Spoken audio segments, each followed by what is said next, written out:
Have you ever been in a no way out situation where timelines are just too tight? You have a matter of hours to come up with a solution, but everything you think of is going to take days. There's just not enough time.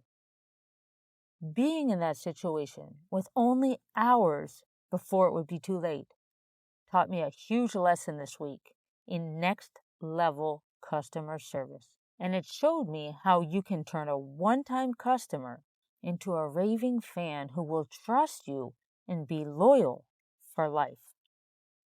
Just imagine, I'm 6 weeks from the marathon. I just got my race day shoes that were shipped from the US. I tested them out on a long run and I discovered that Saucony has changed their shoe design and now their running shoes run a half size small. My toes were bruised after using them for only 24 kilometers.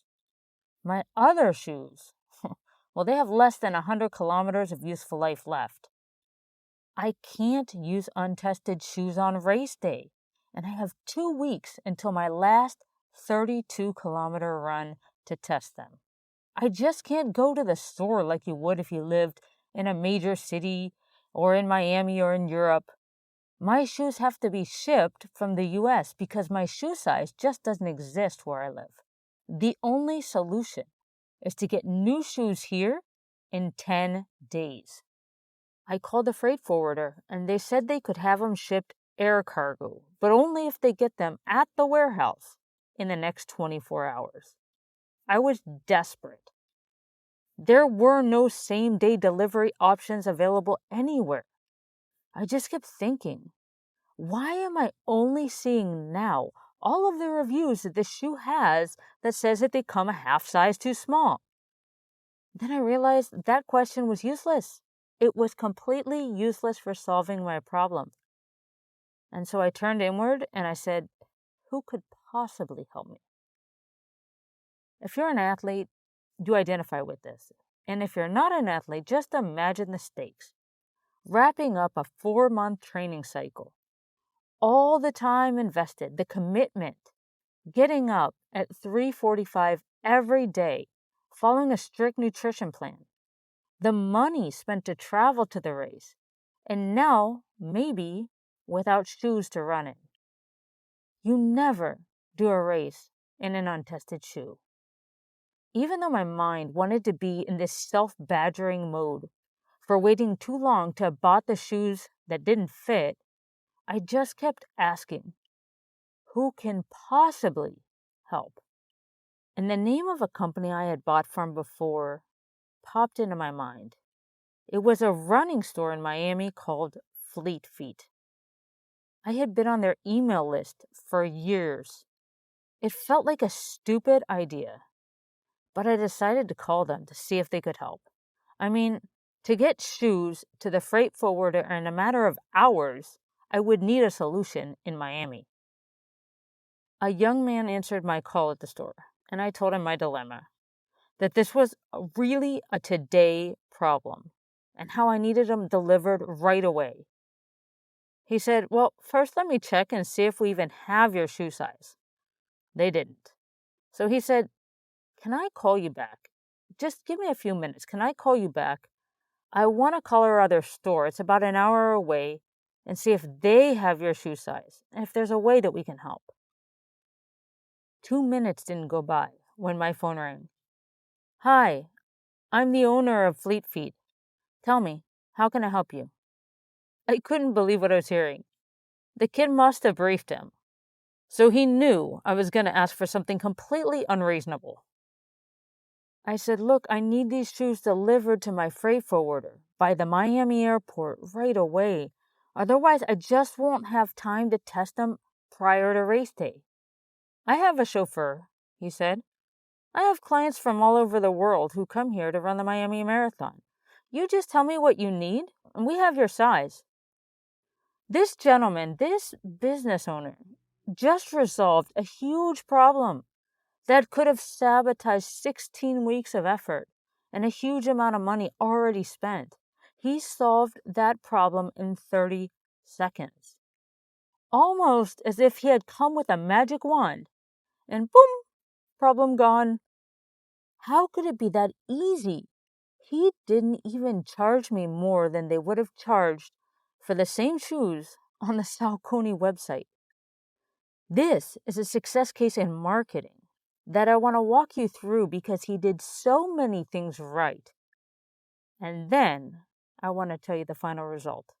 The first thing I want to highlight is the only reason I even thought Fleet Feet is because I'm on their email list. And even though I never open their emails, I see them in my inbox and I remember that they exist. I didn't go to Instagram to look for a solution. I didn't go to Google until I needed to look up their phone number. I went into my mind, and he owned a piece of real estate in my mind because I had signed up for his list. This is really important because a lot of clients, when they start working with me, they're afraid to be sending emails. They're afraid that people just won't open them. And my response is always this: every email must provide value immediately to the person who opens it. And the person who doesn't will just start to remember you, either as being consistent because they see you regularly in their inbox, or for being their contact in whatever happens to be your area of expertise. The second thing that he did right was training his staff in what his brand stands for. The young man who answered, he could have said, "No, I'm sorry, we don't have that size." End of story. He knew he could talk to the boss.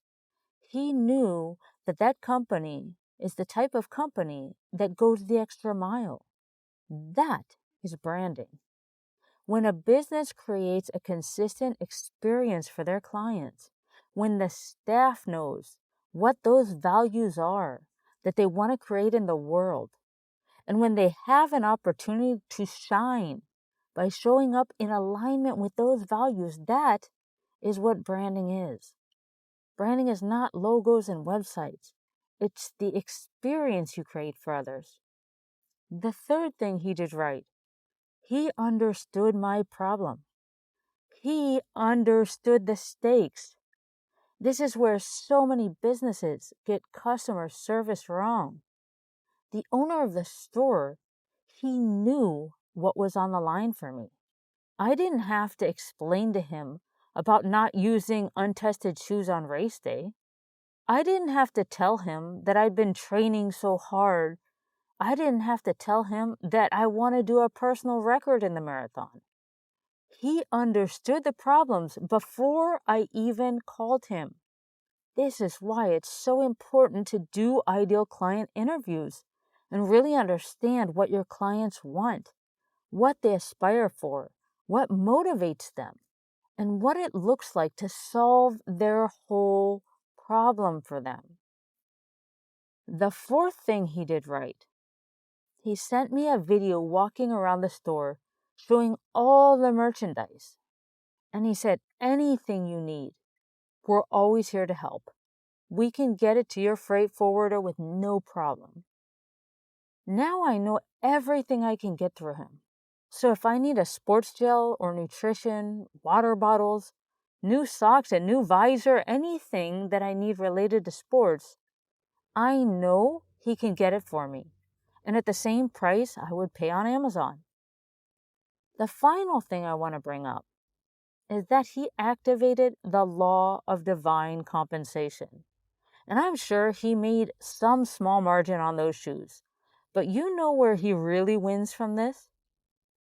He has my trust and my loyalty now for life. I've sent his contact to the cycling shops, to the coaches, to the triathlon teams, to the running teams.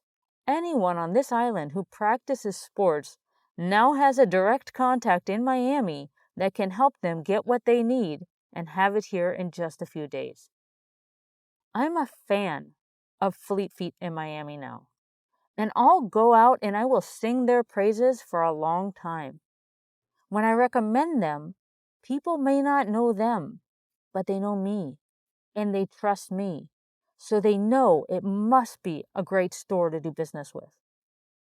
This is why we say that marketing is about building relationships.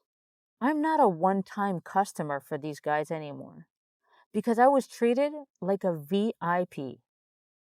As entrepreneurs, we have to be willing to put our businesses in the service of creating human connection, of helping our clients win the day, and become part of the stories that they'll go on to tell. So, to recap, here is what this experience taught me. First, email marketing is not just a way to create value. It's an investment in real estate in your clients' minds. Second, when it's clear what your brand stands for, what your brand is about, and everyone associated with that brand acts in accordance with those values, you quickly build trust and can turn one-off customers into fans. Third, understanding what is at stake for your clients is the best way to know how to help them solve their problem. You have to fully understand your client to the point that you know what is going through their mind when they first come to you. Fourth, showing your clients all of the ways you can help them win binds the relationship even more. Like the video he sent me, it made me feel like I really want to have this guy on my team, in my corner. And finally, when you go that extra mile, when you give more than you expect to receive, when you give more than is expected of you, people naturally want to help you. They want to promote you. They want to somehow compensate you and let everyone know that they have someone they can trust in you. Fleet Feet in Miami didn't just solve my problem. They turned my no way out situation into an opportunity to become unforgettable. They turned my unreasonable phone call into a lifetime relationship that will be worth countless referrals. So here's your challenge. This week, find one client or customer who's facing their own no way out moment. Be their Fleet Feet. Go beyond what they're asking for. Understand what's really at stake for them. Become part of a story that they'll tell for years. I'm Melissa Marchand, helping accomplished professionals build consulting businesses they love. If you know someone who wants to turn one-time customers into lifetime fans, please share this episode with them.